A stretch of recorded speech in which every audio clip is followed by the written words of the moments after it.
Welcome to the Pathways to Prosperity podcast, where we explore personal, professional, and financial success stories of top achievers. Let's dive in. Hello, and welcome to Pathways to Prosperity for Entrepreneurs. My name is Terrence Chebillion. I'm your host. Today we're here with Cook with Bill. Geez, stumbling around today.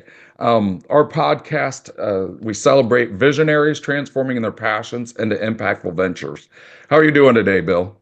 Doing great, thanks. Awesome. I appreciate you taking the time and coming on and sharing your story with us today. Yeah, thanks for having me. Bill, if you could give us a quick snapshot of your business right now, what you do, what your company does, what you have going on in life. Yeah, so we're here talking about my social media profile, Cook with Bill. It's just turned 3 years old on Instagram, and it really started out as out of necessity to some extent. Originally, we had COVID 4 years ago. And where I live in Florida, I didn't have all the options of many of the bigger cities of, door delivery and, grocery stores, ample with a lot of things. So I spent a lot of time learning how to cook during COVID. A lot of it was out of necessity, partly because I was tired of eating out of the microwave or, fast service things from the grocery store and wanted better quality meals. So with that, we watched a lot of YouTube videos, a lot of Food Network shows, a lot of things out there to kind of learn how to cook. Because I was definitely not a cook 4 years ago. It was, I would say, questionable at best. I was in the house she came over for a good meal at least. Okay. And during that time, I started posting things on Instagram on my personal account. And there came a time where some of my friends started asking me not to post things. They didn't have the same experience. They were, eating out of the microwave still. They were eating cereal for dinner. They were doing the things that got them by versus where I was learning how to cook. So on a whim one night, I created another Instagram account and posted my first post, and I got a few likes from people who were not my friends, and it was pretty exciting. So the next night I did the same thing, and I started posting every day, right out of the gate. I had lots of pictures, so I just recycled things and posted, and over time it grew a following and migrated from pictures to video, and it's been video ever since I made that change. And over time, the account has grown, big following with outdoor cooking, other chefs, other people who are home chefs, restaurants, and brands. And those relationships with brands have really helped grow what I do as a hobby, and also support it in a way that I never expected it to grow. Awesome. So there's a lot of competition in your space, especially on social media. What sets you apart, and maybe what comes easy to you that others find challenging? Well, I think I think originally when I was posting photos, I felt that was really difficult. You have to capture the right photo. It has to look appealing. It has to look a certain way to really stand out. Because 4 years ago, well, 3 years ago on Instagram, it was mostly photos. It was really not a lot of video. It was very polished photography was starting to get introduced because people had time. And I was going in there with, this is just a hobby. I'm just posting this to post it. And I think, that was, for me, was a big difference, because I would look at other people's things and go, wow, that looks really good. Mine looks not good. Right. Yes. But I felt the cooking was good. And then transition into video, I think that helped me tell a better and more fuller story about the cook. I have a faceless account, so I typically don't show up in my content. So I really let the food speak for what's being presented. And I think for me and my followers, I think they like that style. So I do very quick cuts. I do very fast videos, not quite as fast as a TikTok video, which is, 5 seconds and it goes, but typically mine are 20 seconds to 40 seconds, and really highlight the highlights of the cook, not a full 3-minute video of how to make something. Okay. Um, and to me, I think that's what people like about what I do.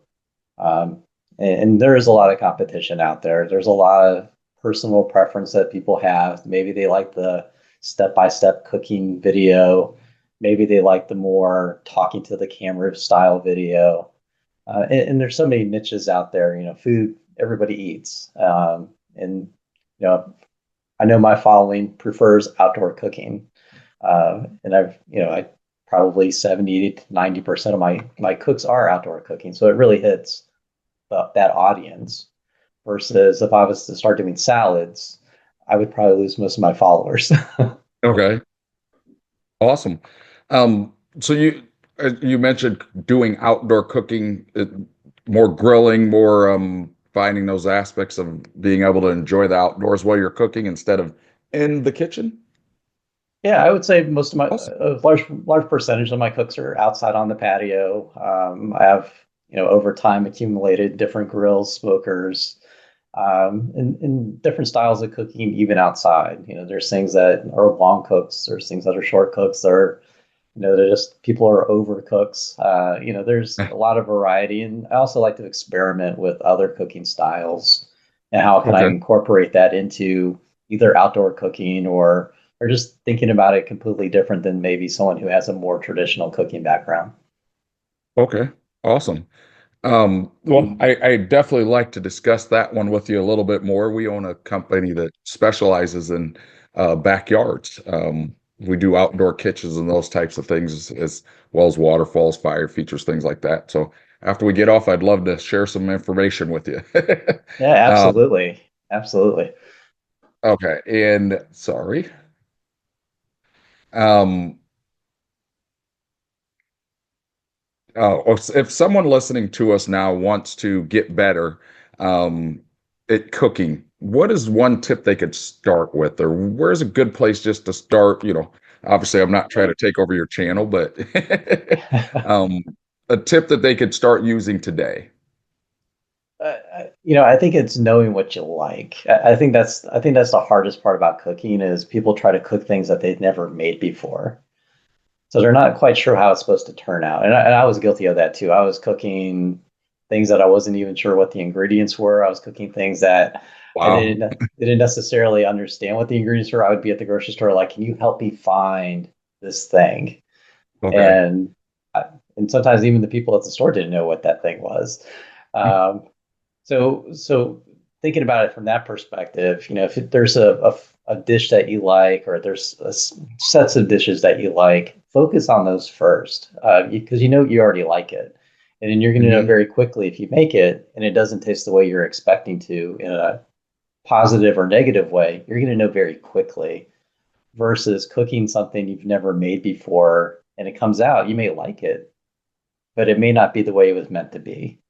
So I always tell people, make something even if it's something as simple as, a pasta dish or, even cooking a steak. And I think cooking a steak is the hardest thing to really master because we all like our steaks different. There's not a Yes. there's not a cookie cutter approach that says a steak has to be this way. And you may have a preference of a steak you like. You may like to go to, Outback or Burns, and they cook their steaks very differently. Hmm. But at the same time, you may not like the burn steak because of the way they cook it, even though it's rated really high. Or you may like the Outback steak, which is typically not rated as, a top 10 steak, but that might be the style of cooking that you like. So I always Hmm. recommend people that stick with something first and then expand on that. For me, it was, steak was the first thing I ever posted.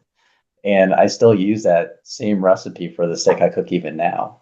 So Okay. it's lasted 3 years of cooking, Yeah. and I know that's my signature steak because it's how I like my steak now.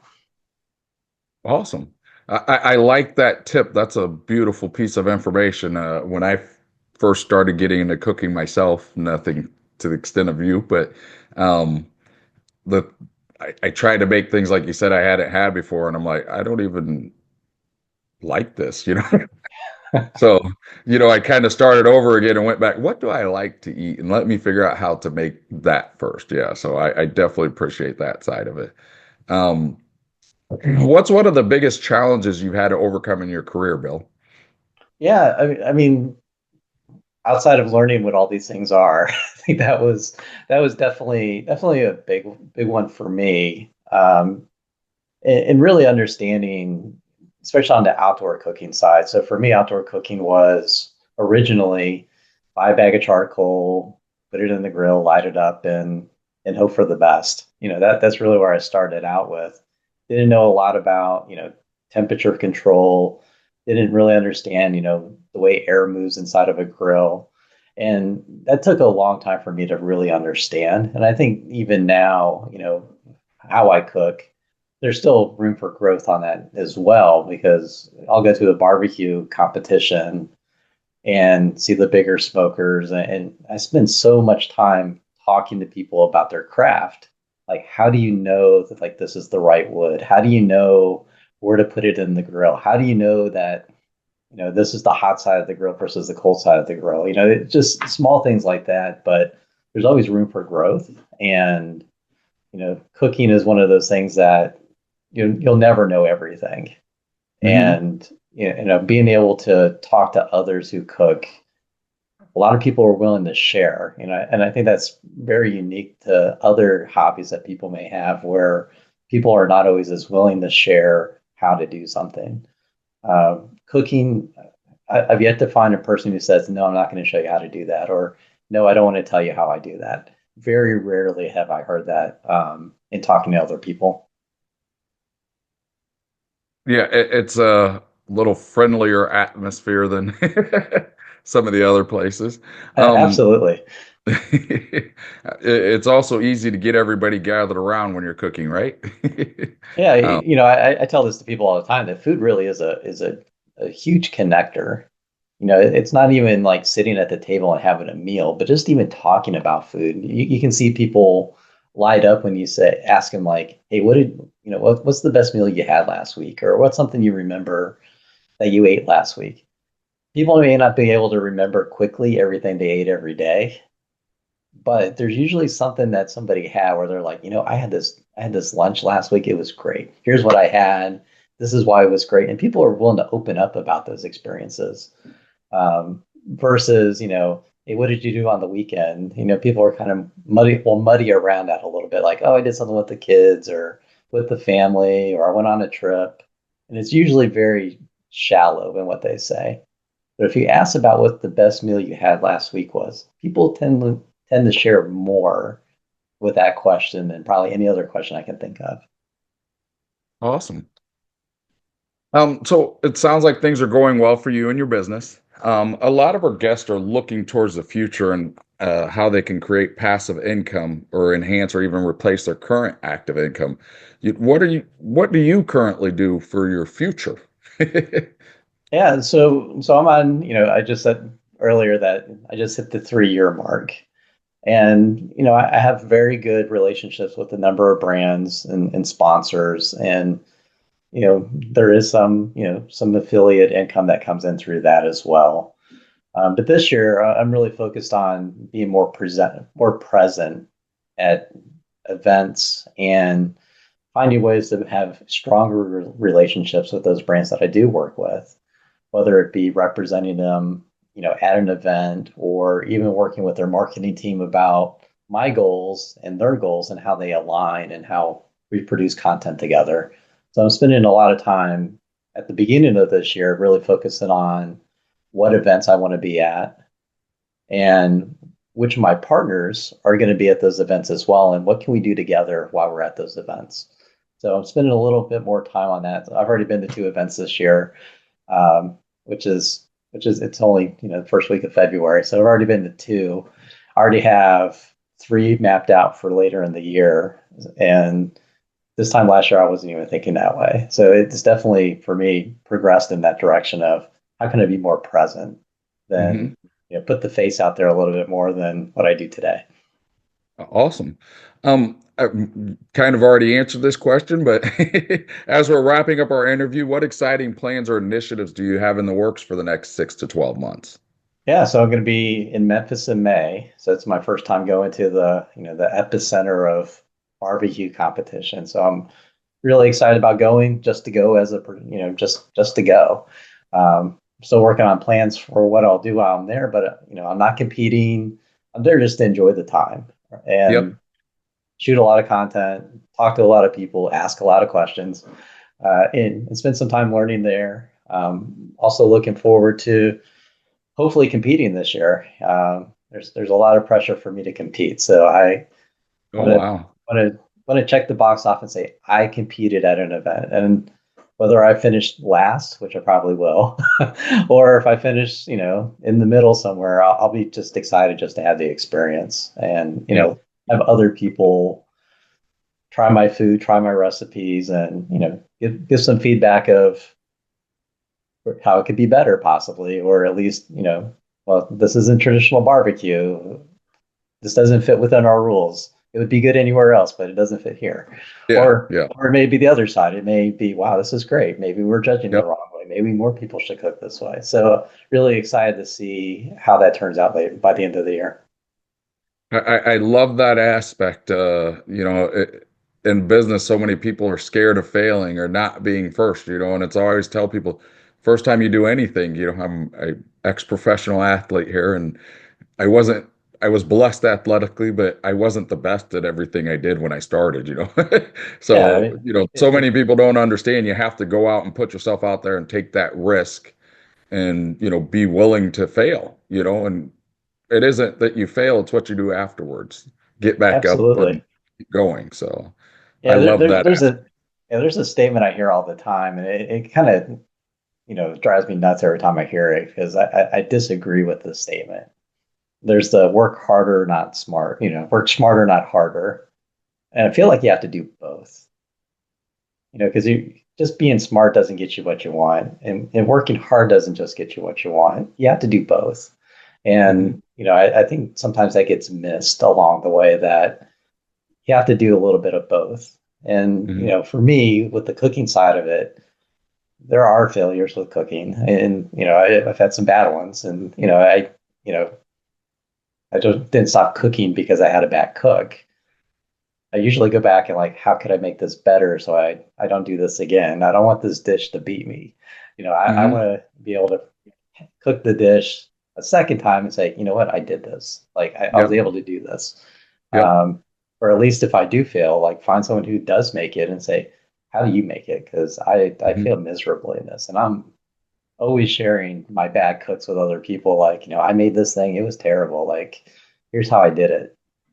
Oh, well, Yeah. you missed like 9 steps in the process. That's why it was terrible. But I wouldn't know that unless, I told somebody that I failed. So, I think that's, an important aspect of any of this is that you have to be willing to fail because, you know, social media is a hard game and a lot of people stop because of their numbers. Maybe they're expecting, I'm going to have 100,000 people watch this video. I put 20 hours of work into this video and Ooh. 100 people saw it. Yeah. I should stop doing. Oh, I had a video last week that hit 100 and close to 170,000 views, Wow. and then I had a video yesterday. It's struggling to get 800 views. Mm. I'm not going to stop because it got Yeah. 800 views. I think it's a good content. It just didn't Mhm. find the right audience, and Mhm. maybe the next one will. Right. So it's if I stopped every time I had a bad set of views, I would have stopped a long time ago. But at So, the end of the day, it's about what I enjoy, not necessarily, the numbers. Am okay. I happy with what I put out? I'm happy with it. Only Okay. 5 people saw it. Well, 5 people saw it. I'm still happy with it.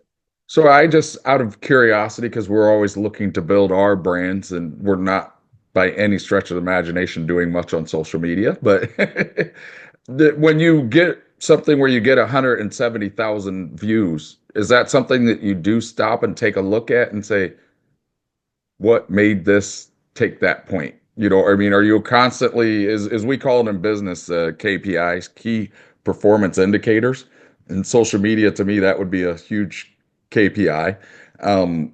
Do you stop and look at the videos and say, or do you just keep putting them out?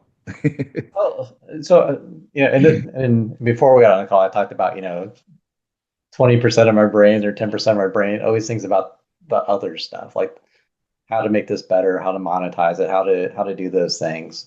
And I do look at my analytics. I do look at my numbers. I'm really interested in understanding, at least idea wise, why something may be successful. So I do have a lot of partners that I work with, and my numbers typically are helped by which sponsor I'm working with. Oh, okay. And usually I combine sponsors and videos as well because they play nice with each other. That Hmm. in most cases. And that helps extend my reach. Sometimes it could be the song, but then there's times I don't use a trending song and then I get more views. So there are things that can drive you nuts if you really spend all your time focused on the numbers. And that's why I try not to. Okay. Yeah, it's a big number, and it's a big number because I know it was a big number because I kept seeing like the likes go up, and I saw some of the other indicators that it was doing very well. But to try and figure out how that did better than maybe anything else, I could spend weeks thinking about it, or I could just keep pushing on and doing the things I know that I like to do. And that's where it goes back to the hobby side of it. It's yeah, Okay. you had a big hit. That's great. Yep. Where are you Yep. posting tomorrow? Is it going to do as well? Maybe, maybe not. But we won't know until it goes out. Awesome. Awesome. Well, Bill, I definitely appreciate your time and coming on today and sharing insights and tips with us. If people would like to connect with you, how would they do that? Yeah, so at Cook with Bill on Instagram is the main account. I'm on TikTok, I'm on Red Note, I'm on a few other platforms, but Instagram is the driver. It's where all the content gets pushed every day. That's where I'm most active. If you're going to send a message, happy to chat with folks about cooking or marketing or growing their Instagram account. I really enjoy that side of talking with others and helping them maybe learn a little bit from me if I can, or even help strategizing what they're trying to do. It definitely for me helps. And of course, if anybody out there wants to sponsor, I'm always looking for new partners, sponsors, and places that I can really help grow just myself, but also others. Absolutely. Well, Bill, I appreciate your time and coming on today with us, and I wish you all the best. And it sounds like you have exciting things going on for you in your future. Yeah, thank you so much for having me. This has been fun. Awesome. Thank you. Bye-bye. Thanks for listening to the Pathways to Prosperity podcast. Got a success story to share? Visit pathwaystoprosperitypodcast.com/guest and apply today.